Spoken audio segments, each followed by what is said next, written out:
Partida que vale a liderança para o Flamengo, vamos conhecer taticamente um pouco mais sobre esse Internacional de Kudê.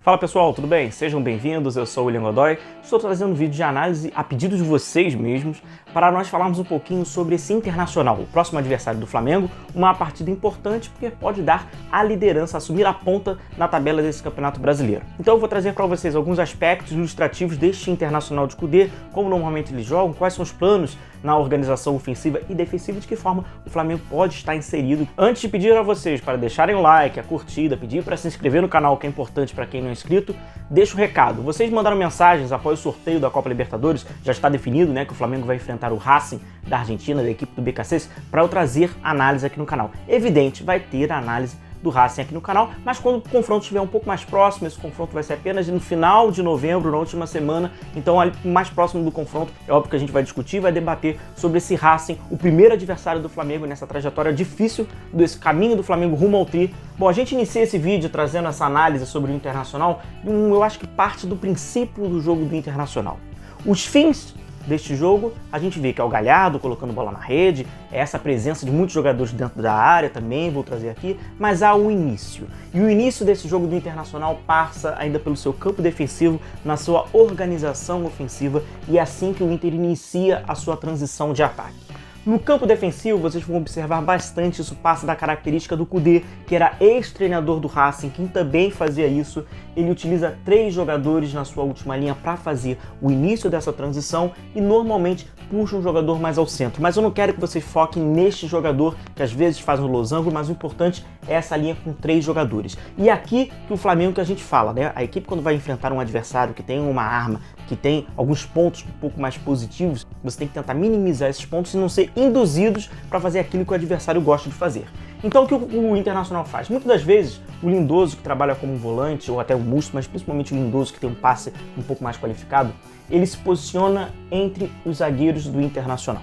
Para quê? Esse jogador ele faz o papel de indução do Internacional e ele cria superioridade. A ideia do Internacional ter esses 3 jogadores para fazer esse início já com esse bloco médio, aqui está enfrentando o Grêmio, que está fazendo o bloco médio, que acaba facilitando a ideia do jogo do Inter, é para espetar os laterais pelos lados. A gente já vê que os laterais já estão no campo ofensivo dando bastante amplitude. O Internacional traz essa premissa de buscar superioridade no campo ofensivo. Neste momento tem 7 jogadores do Inter no campo ofensivo e esses 3 no campo defensivo, além, claro, do goleiro, do Marcelo Lomba, mas que não participa tanto desse período de transição.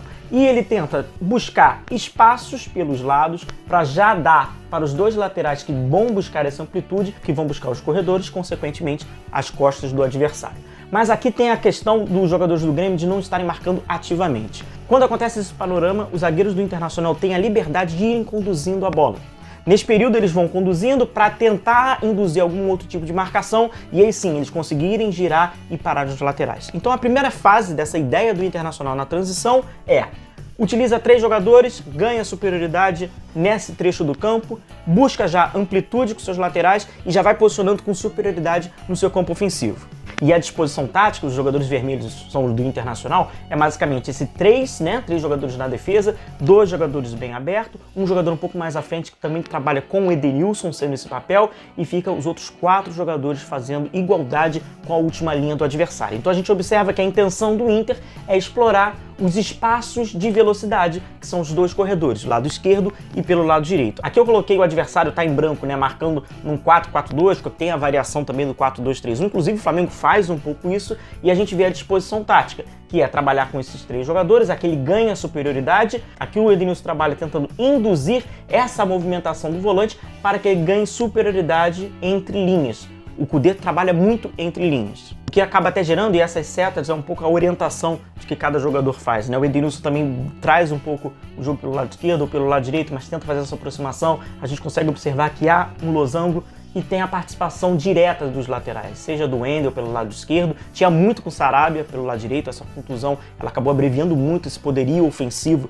do Inter pelo lado direito, mas eles buscam, como vocês observam, neste retângulo mais escuro, é entre linhas. Esse circuito ele é todo programado, são posicionamentos racionais para criar esse jogo associativo nas costas dos volantes. O que o Flamengo pode fazer para não entrar nesse jogo do Internacional? Induzir o Inter a provocar essas bolas mais longas, não permitir que tenha esses passes quebrando as linhas e principalmente também diminuir os espaços para que o zagueiro vá avançando e assim ele vai ganhando superioridade conduzindo a bola. A partir do momento que você tenta limitar essas jogadas ofensivas do zagueiro, ele vai ter a bola longa e a partir do período que ele tem as bolas longas, você cria a maior possibilidade de interrupção desse passe.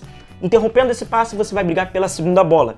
E a segunda bola ela vai cair num espaço no qual o adversário tem superioridade com o Inter. Porque a partir do momento que o Inter abre muito seus jogadores, ele acaba criando um buraco neste meio campo e ele fica dependendo apenas do Edenilson para recuperar a segunda bola, o que é num período normalmente enfrentando uma equipe que utiliza um 4-2-3-1, ele fica sozinho contra dois jogadores. Então o Flamengo induzir e obrigar, tentar diminuir ao máximo a capacidade de passes curtos, de amplitude e obrigar que as bolas sejam um pouco mais longas, vai facilitar. A partir do momento que os zagueiros do Flamengo deem cabeceios orientados para Gerson ou para Thiago Maia, que estarão na sua frente, o Flamengo vai ter um período de transição que o Inter vai ter poucos jogadores na sua fase defensiva e estará desorganizado.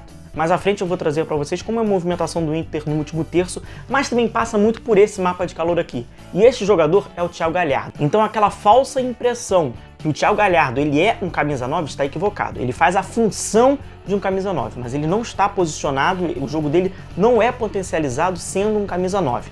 Ele está como um camisa 9, como a gente observa nesse mapa de calor, essa mancha vermelha, quando o Inter trabalha muito pelas laterais, porque o Inter trabalha muito, e aí então ele tem essa liberdade e deve entrar para fazer os cabeceios, como ele tem feito, mas a gente observa que tem várias manchas nesse setor que é o entre linhas, né? Se nós imaginarmos o adversário posicionado no seu campo defensivo, seja na linha média ou no bloco baixo, ele fica nas costas dos volantes. Então a gente observa uma mancha vermelha forte na intermediária ofensiva. Então o Thiago Galhardo, que não é fixo, ele não trabalha como um fixo, é diferente de como funciona, por exemplo, o Paulo Guerreiro, com o qual ele está substituindo teoricamente, mas na prática ele tem a liberdade de se movimentar, de trabalhar entre as linhas. E o Inter busca muito esse jogador entre linhas. Ele é o ponto final nessa jogada na organização ofensiva. Aqui no confronto contra o Vasco, a gente observa o Marcos Guilherme, né, na frente da linha do Vasco com 5 jogadores. Ele vai abrir para aquele que está com muita amplitude, que é o Rodinei pelo lado direito. Mas eu quero que vocês tenham destaque, é este jogador, que no caso é o Edenilson, que está no círculo vermelho, que está jogando entre as linhas do Vasco. E o método, o mecanismo que o Inter cria é para que o Marcos Guilherme toque para o Rodinei, eles tenham projeção para o lado direito, vocês vão observar que um jogador do Vasco está de olho no Marcos Guilherme, ele vai fazer a indução de ir atrás do Marcos Guilherme e vai ficar livre o Edenilson próximo à zona 14. Aqui a gente observa que ele já deu passe, já está aqui com o Rodinei, ele vai fazer a movimentação para externo, para abrir, e este jogador do Vasco está o acompanhando, então ele também sai para criar a possibilidade de que o Edenilson receba próximo na zona 14 e consiga encarar a última linha do Vasco com espaço. Porém a jogada parou por aqui, surpreendo. Porque o Rodinei conseguiu não dominar essa bola, mas aí não é uma surpresa para ninguém, ela passou embaixo do pé dele, mas a jogada, o intuito da jogada era para que o Rodinei recebesse essa bola, o Vasco já estaria fazendo essa indução para o movimento pela direita e ele encontrasse o Edenilson. Acabou esbarrando na debilidade técnica do Rodinei, a gente conhece bem, mas a intenção da ideia era exatamente essa do Inter.